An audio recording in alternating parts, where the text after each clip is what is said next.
où nous étions dans des économies où l'intermédiation était la règle parce que il suffit d'avoir des intermédiaires qui prennent le risque à la place des investisseurs et on n'avait pas de problème particulier à pouvoir transiger dans ce type d'économie. Évidemment, cela suppose qu'il y ait un accès facile à l'information et cela suppose également que le coût de transaction soit moindre. Or, la préoccupation, et c'est tout à l'heure ce que nous avons écouté lors du panel précédent, la question des coûts de transaction est une question extrêmement importante. Donc il fallait faire une transition vers une économie des intermédiaires, mais cette transition a fait apparaître un biais extrêmement important, c'est le biais de l'asymétrie d'information entre les entreprises et les investisseurs.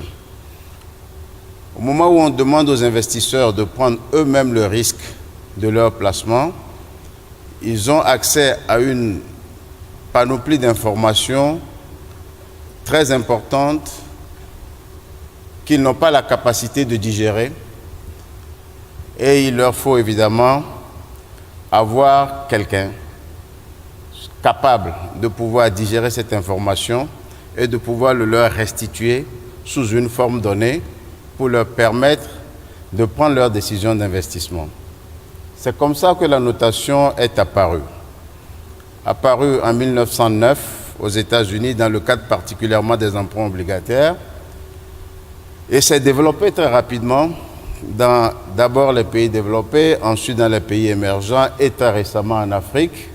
Mais cela reste encore un sujet nouveau et on se demande cette notation, comment l'utiliser, qui doit l'utiliser, qui doit être noté, est-ce qu'il faut une réglementation particulière pour la notation?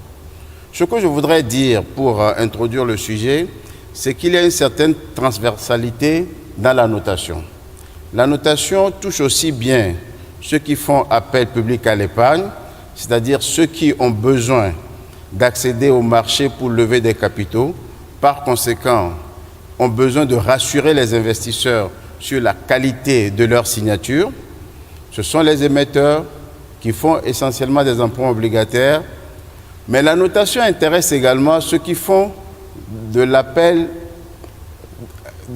à l'épargne publique, comme les banques, comme les compagnies d'assurance, qui ont également besoin de rassurer leurs partenaires, leurs clients, sur leur solvabilité. Toutes les règles qui ont été édictées par les régulateurs de ces segments du système financier, que ce soit les banques ou les assurances, ont naturellement contribué à mettre en place un cadre favorable à une notation des compagnies d'assurance et des banques pour pouvoir effectivement rassurer ceux qui déposent leur argent auprès des banques ou des compagnies d'assurance.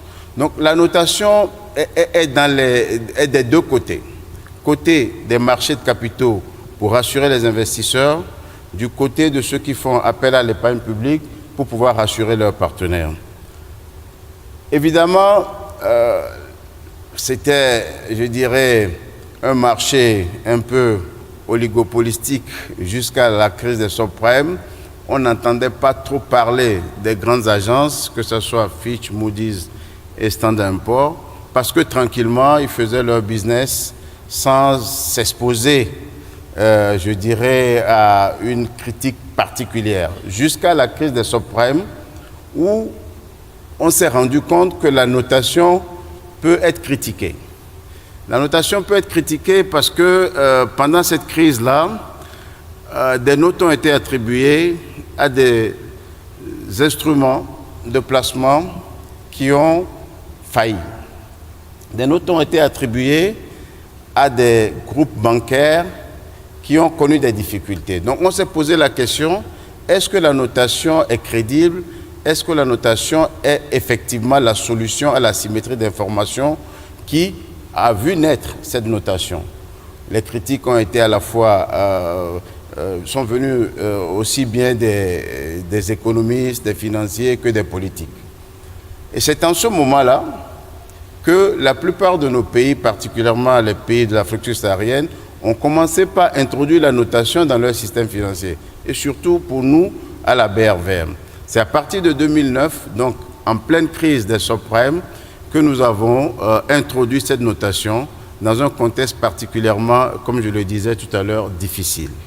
La notation, bien que a déjà vu le jour en Afrique du Sud et au Nigeria, a pris de l'ampleur à partir des années 2000 dans nos pays où on voit un certain nombre d'entreprises, un certain nombre d'États et évidemment certains instruments financiers qui sont notés. À la BRVM, nous, aujourd'hui, nous avons 21 sociétés cotées qui sont notées.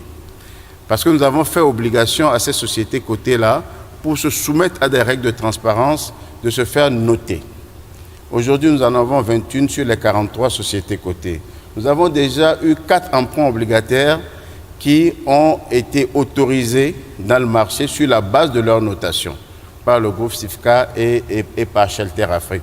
Donc la notation a commencé par faire son petit bonhomme de chemin sur notre marché, mais reste quand même encore quelque chose d'assez flou, complexe, pas très bien compris. Est-ce que les assureurs ont besoin de la notation?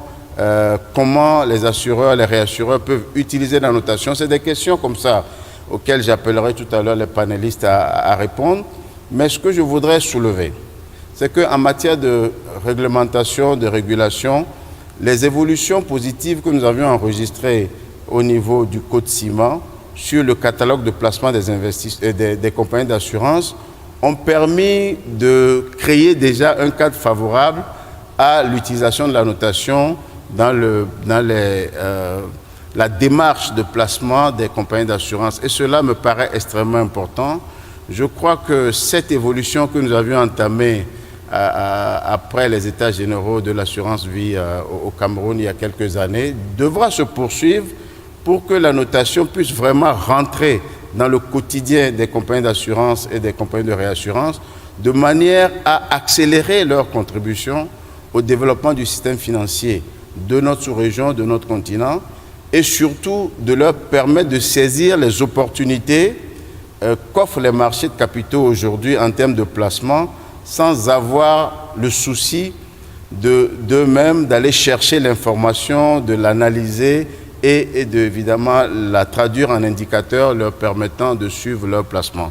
Je pense que c'est à cet exercice-là, en tout cas, que nous allons nous livrer pendant ce panel, vous expliquer comment ça fonctionne, vous dire quels sont les avantages et les inconvénients, et surtout voir quelle évolution on peut aujourd'hui imprimer à la réglementation de manière à ce que la notation prenne toute sa place dans la stratégie d'investissement et de développement des compagnies d'assurance et des compagnies de réassurance. Merci.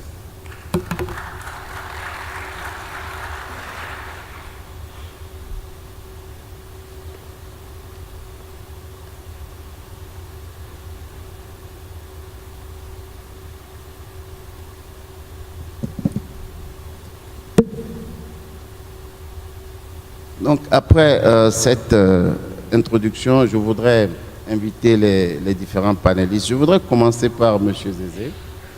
Déjà qu'il nous explique ce que c'est que la notation, comment la notation peut être utilisée par les compagnies d'assurance.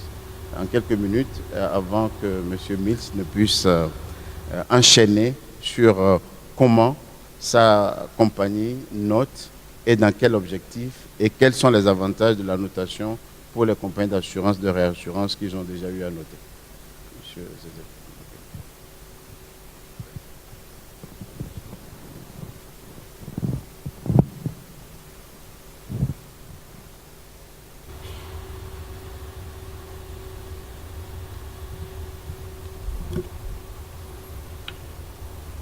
Bonjour, mesdames et messieurs, bonjour.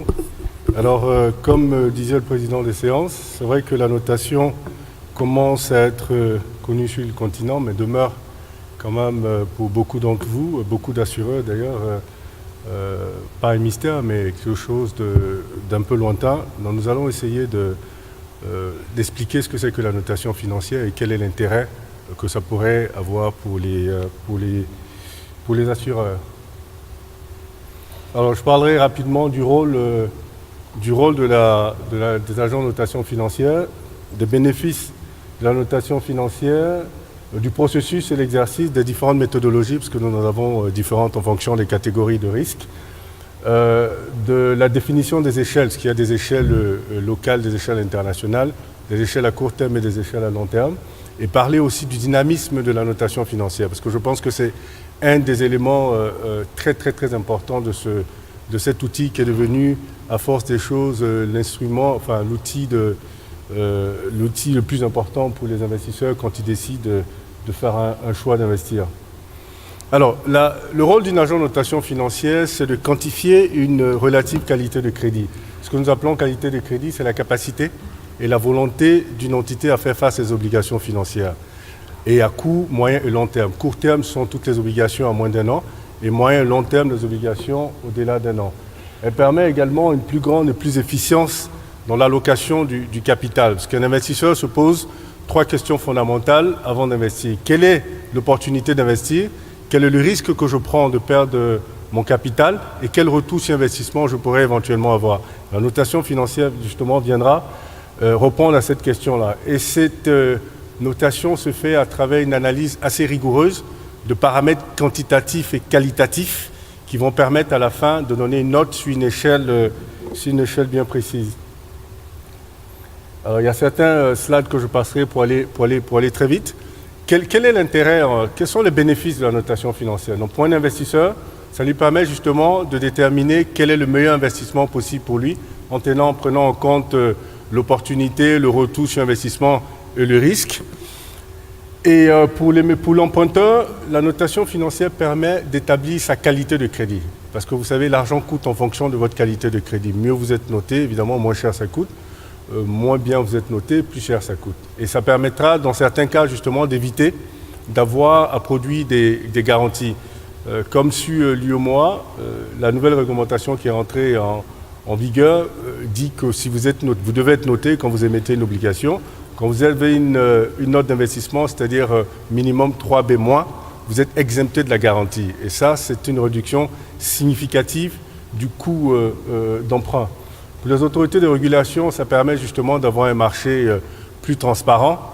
Et pour l'équipe dirigeante même de l'entité notée, ça permet d'avoir justement un tableau de bord qui permet de voir ses faiblesses et ses forces et mettre en place une stratégie pour justement éventuellement pallier aux faiblesses et renforcer les points positifs. Pour les assureurs, la notation financière, je pense que depuis 3 jours nous parlons d'assurance et j'ai retenu 2 mots très importants, 2 mots clés, la confiance et la protection.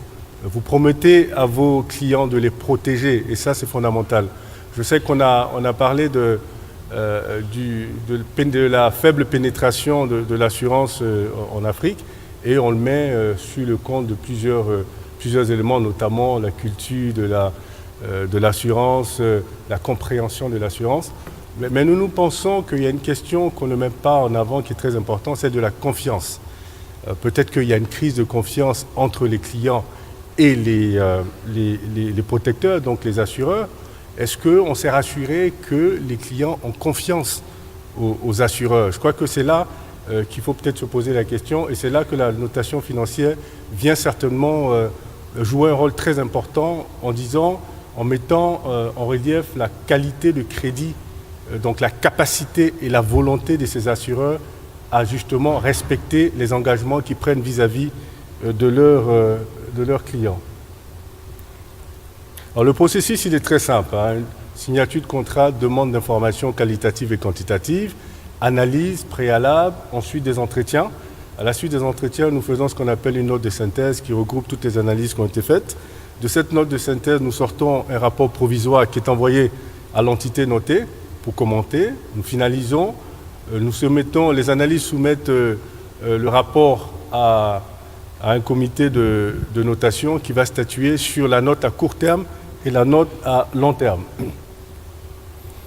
Alors, vous avez 5 catégories des risques dans 5 méthodologies différentes. Dans les corporate, qui est la méthodologie de base, institutions financières, évidemment, qui va être le cas pour les assureurs, les souverains, la notation souveraine, donc une méthodologie pour les souverains, les instruments financiers et les entités publiques et les collectivités locales.